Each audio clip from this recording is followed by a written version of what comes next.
काम तो देर सवेर से हो ही जाता है, लेकिन जो तसल्ली इस बात से मिलती है जनता को कि भाई मेरा विधायक है, मुझे पता है वो वहाँ बैठा हुआ है, मैं जाऊँ।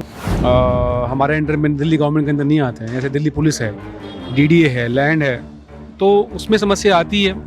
उनसे हम बात तो करते हैं, काम तो उनसे लेते हैं हम, लेकिन फिर भी थोड़ा सा रहता ही है, क्योंकि उनको ये पता है कि हम अगर इनकी नहीं भी सुनेंगे, इनके कहे हुए काम को नहीं भी करेंगे तो ये हुआ है। और क्योंकि हम इंडिया अलायंस के हिस्सा हैं, तो हमें उम्मीद है कि आने वाले समय के अंदर इंडिया अलायंस सरकार बनेगी और उस समय जो है हम दिल्ली को जो है पूर्ण राज्य का दर्जा दिल्ली के लोग जो है ये मानते हैं कि दिल्ली सबसे अच्छी चलाने के लिए कोई व्यक्ति है तो अरविंद, और उस समय जो है हम दिल्ली को जो है पूर्ण राज्य का दर्जा दिलाएंगे। आज अरविंद केजरीवाल छत्रसाल स्टेडियम से जनता की अदालत में गए। आप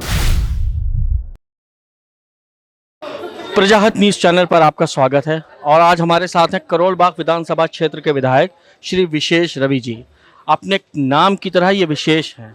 हम इनके क्षेत्र में घूमे, लोगों से बात किया, पता चला ये वाकई बहुत विशेष हैं। अब ये क्यों इतने विशेष हैं ये अपनी ज़बान से खुद बताएंगे। विशेष जी, आप पहले विधायक हैं जिसको भारत से अमेरिका जाने का मौका मिला। क्या मापदंड रहा, किस पैमाने पर आपको वहाँ बुलाया गया और क्या आपका अनुभव रहा? देखिए, ये एक अंतर्राष्ट्रीय कार्यक्रम था जिसमें 52 देशों ने हिस्सा लिया था और 52 देशों से जो वहाँ के सेनेटर्स हैं या पब्लिक रिप्रेजेंटेटिव्स हैं उनको इनवाइट किया गया था। और उसमें होता ऐसा है कि जो असेंबली की स्पीकर होते हैं वो तय करते हैं कि उनकी असेंबली से जो है कौन से एमएलए जाएंगे। तो हमें जो है वो मौका मिला, हम भाग्यशाली हैं और बहुत बड़ा एक्सपोजर था। वहाँ 52 देशों के नेता आए हुए थे, उनसे उनके वो अपने क्षेत्र में कौन कैसे काम कर रहा है, क्या किसकी क्या क्या चुनौतियाँ हैं और कैसे वो लोग किस तरह से काम करते हैं वो देखने को समझने को मिला। तो वो बहुत ही अच्छा एक्सपीरियंस था। तो वहाँ से वापस आके यहाँ पर वो जो सीख कर आप आए, क्या उसे इम्प्लीमेंट करने की कोशिश आपने यहाँ की अपने क्षेत्र में? बिल्कुल, क्योंकि वहाँ जो चीज़ें बताई गई उसमें एआई पे काफ़ी डिटेल में जो है वहाँ पर कुछ एक्सपर्ट्स आए हुए थे, उन्होंने बताया। हेल्थ एजुकेशन पे एक्सपर्ट्स आए हुए थे, उन्होंने बताया। तो हमने काफ़ी जो है चीज़ें जो है वहाँ से जो सीखी हैं उनको हमने प्लानिंग में लिया है अपने, क्योंकि अभी समय कम है तो हमने उनको प्लानिंग में ले लिया है, क्योंकि कोई भी काम करना हो तो पहले उसकी प्लानिंग करनी पड़ती है। तो अभी प्लानिंग स्टेज पे है, लेकिन हम जो भी अच्छे काम है उनको अपनी कॉन्स्टिट्यूंसी में करने की कोशिश करेंगे।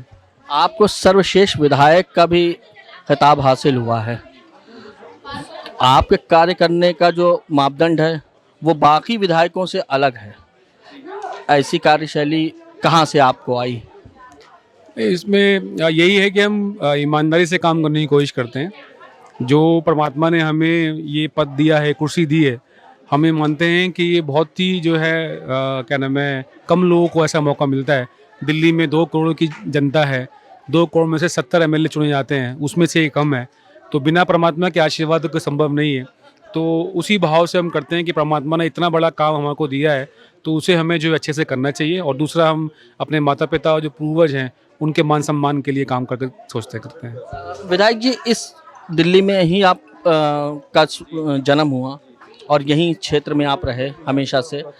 आप क्या चीज़ें देखते थे विधायक बनने से पहले जो आपको लगा कि विधायक बन जाऊं मैं तो मैं ये कार्य पहले कराऊंगा? सबसे बड़ी चीज़ जो थी, जो हम देखते थे, जिसकी ज़रूरत थी, वो ये थी कि उपलब्ध होना, आम जनता के बीच में रहना जो है ना, आसानी से उसको मिल जाना, वो सबसे बड़ी कमी थी। पब्लिक हमारे ऑफिस में आती है, हमसे आराम से मिल लेती है, वो शायद पहले नहीं था। और हमने ये एक्सपीरियंस किया है कि काम तो देर सवेर से हो ही जाता है, लेकिन जो तसल्ली इस बात से मिलती है जनता को कि भाई मेरा विधायक है, मुझे पता है वो वहाँ बैठा हुआ है, मैं जाऊँगा, मुझे मिल जाएगा, ये तो तसल्ली है। और अगर आप उसकी बात आराम से सुन लो तो हमें लगता है कि उसको आधी समस्या उसको जो है वैसी उसकी हल हो जाती है। और जैसे हमने कहा, काम तो आज नहीं तो कल हो ही जाना है, लेकिन जो पहली जो ज़रूरत है आम आदमी की वो ये है कि जिसको उसने चुना है, क्योंकि सरकारी व्यवस्था के अंदर जो है वो काम लेना जो है वो जानते ही हम सब की मुश्किल है, इतने नियम कानूनों की जो है उलझने हैं। तो विधायक ऑफिस में ये है कि जाकर जो हम बता देते हैं तो वो वहाँ पर एक उनका एक पुश जो है वो आम आदमी के काम को जो है आसानी से करा देता है। कई बार हम लोगों ने सुना है कि अरविंद केजरीवाल जी भी कहते हैं कि केंद्र के हस्तक्षेप की वजह से यहाँ पे बहुत सारे कार्य नहीं हो पाते। तो क्या आपके साथ भी ऐसी समस्या आती है? बिल्कुल होता ही है। जो जो जो विभाग जो हमारे अंडर में दिल्ली गवर्नमेंट के अंदर नहीं आते हैं, जैसे दिल्ली पुलिस है, डीडीए है, लैंड है, तो उसमें समस्या आती है। उनसे हम बात तो करते हैं, काम तो उनसे लेते हैं हम, लेकिन फिर भी थोड़ा सा रहता ही है, क्योंकि उनको ये पता है कि हम अगर इनकी नहीं भी सुनेंगे, इनके कहे हुए काम को नहीं भी करेंगे, तो ये हमारा कुछ नहीं कर सकते हैं। इनके पास वो ताकत नहीं है कि मेरा सरकारी आदमी डरता है अपनी ट्रांसफ़र पोस्टिंग से, अपने ऊपर कार्रवाई से। अगर उसको ये पता लग जाए कि इनके पास शक्ति नहीं है वो करने की, तो वो बेफिक्र रहता है, तो वो थोड़ा रहता है। लेकिन फिर भी हम ये मानते हैं कि हम तो विधायक हैं, हम आम आदमी भी होते तो भी हमें काम करने का तरीका पता है कि सरकारी आदमी ने काम कैसे लेना है, तो उस नीति को अपनाकर जो है, उस तरीके को अपना के काम लेते हैं। अरविंद जी ने कई बार कहा है, अपने भाषणों में भी कहा है कि दिल्ली को पूर्ण राज्य का दर्जा नहीं प्राप्त है, जिस कारण हम बहुत सारे कार्यों में जो है वो पीछे रह जाते हैं। तो क्या आपको लगता है कि अगर आगामी चुनाव में आम आदमी पार्टी दोबारा से सरकार बनाती है, तो क्या दिल्ली को पूर्ण राज्य का दर्जा दिलाने के लिए आप लोगों ने कोई मुहिम निकाला है, छेड़ने की सोची है? बिल्कुल, एक तो ये है कि ये होना चाहिए काम, इसके बिना हुए जो है दिल्ली के लोगों को जो है उनका अधिकार नहीं मिल पाएगा, पूर्ण अधिकार नहीं मिल पाएगा। और दूसरा ये कि बिल्कुल हमने सोचा हुआ है, और क्योंकि हम इंडिया अलायंस के हिस्सा हैं, तो हमें उम्मीद है कि आने वाले समय के अंदर इंडिया अलायंस की सरकार बनेगी, और उस समय जो है हम दिल्ली को जो है पूर्ण राज्य का दर्जा दिलाएंगे। आज अरविंद केजरीवाल छत्रसाल स्टेडियम से जनता की अदालत में गए, आप वहाँ थे मौजूद कार्यक्रम में, आपको क्या लगा वहाँ देख के कि आगामी चुनाव का क्या इस पर कोई असर पड़ेगा? नहीं, बिल्कुल पड़ेगा। दिल्ली के लोग जो है ये मानते हैं कि दिल्ली सबसे अच्छी चलाने के लिए कोई व्यक्ति है तो अरविंद केजरीवाल है। तो दिल्ली के लोग तैयार हैं, आने वाले विधानसभा चुनाव के अंदर फिर से बड़ी बहुमत में जो है आम आदमी पार्टी आएगी और हम काम करेंगे। हमने देखा यहाँ बहुत सारे लोगों से बात किया, उनको आपका कार्य बहुत पसंद आ रहा है। कुछ ऐसी चीज़ें हैं जिनको आपको लगता है बहैसियत विधायक कि अभी उनको हमने टच नहीं किया है, तो वो हमें कराना ज़रूरी है, तो वो कौन से ऐसे मुद्दे हैं जो आपकी नज़र में? थोड़ा ट्रैफिक की एक समस्या है यहाँ, क्योंकि हमारा कमर्शियल एरिया है, मार्केट बहुत सारी है, तो बहुत सारे लोगों का यहाँ आवन जावन होता है, लेकिन प्रॉपर पार्किंग की व्यवस्था नहीं है। इस वजह से सड़कों पे जो है लोग गाड़ी खड़ी कर देते हैं और जाम लगता है। तो एक विषय ये है कि हम चाहते हैं इसमें हम आगे भविष्य में काम करेंगे, ऑलरेडी कर भी रहे हैं, लेकिन आगे भविष्य में चाहेंगे कि उसको और अच्छे से करके इस समस्या को हल करें, ट्रैफिक की समस्या का हल नहीं करें। हेल्थ को लेकर इस इलाके में हमने कई लोगों से बात किया, तो उनको समस्या है, जैसे मोहल्ला क्लिनिक से कई जगह वो बंद हो गए हैं, तो ये क्या वजह है? बंद नहीं हुए हैं, वो कुछ डॉक्टर्स जो हैं जिन्होंने अपना तबादला कहीं और का लिया है वो हैं, या कुछ डॉक्टर छुट्टी पे हैं, तो उसमें से एक आध दिन के लिए बंद है, ऐसा है। लेकिन परमानेंट कोई क्लिनिक बंद हो गया ऐसा नहीं है। हम तो यही उम्मीद करेंगे कि अगली बार भी आप चुनकर आएँ, और अच्छे विधायक चुनकर आते हैं तो जनता को भी फायदा होता है। अगर आप दोबारा चुनकर आएंगे तो वो पहली कौन सी ऐसी समस्या है जिसको आप समझते हैं कि सबसे पहले अपने विधानसभा क्षेत्र में उठाना ज़रूरी है?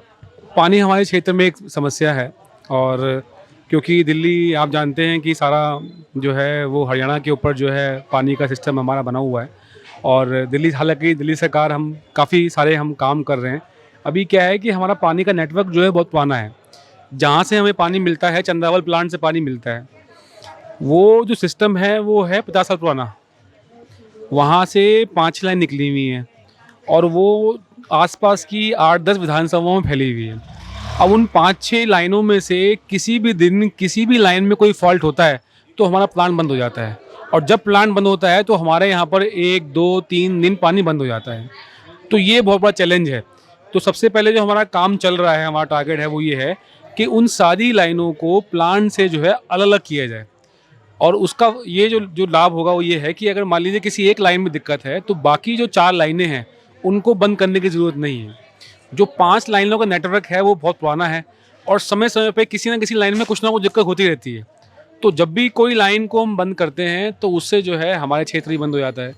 तो हमारा ये प्लान है कि उन सारी लाइनों को अलग अलग कर दिया जाए, नया रूट बना दिया जाए, नई लाइनें कर दी जाए, ताकि हमारे यहाँ कम से कम जो है फॉल्ट की वजह से पानी की जो है वो जो रोकथाम होती है वो हो, और लोगों को कम से कम दिक्कत हो। सारी समस्याओं का समाधान विशेष रवि जी के पास मौजूद है, जो वो कर भी रहे हैं क्षेत्र में भी अपने, और आगामी चुनाव में अगर वो जीतते हैं तो उन्होंने कहा है कि वो बाकी समस्याओं का भी समाधान करेंगे। वीडियो जर्नलिस्ट राकेश मोहन सिंह के साथ मसूद सिद्दीकी, प्रजाहित न्यूज़ चैनल, दिल्ली। बहुत बहुत धन्यवाद, आपने अपना विशेष समय हमको दिया।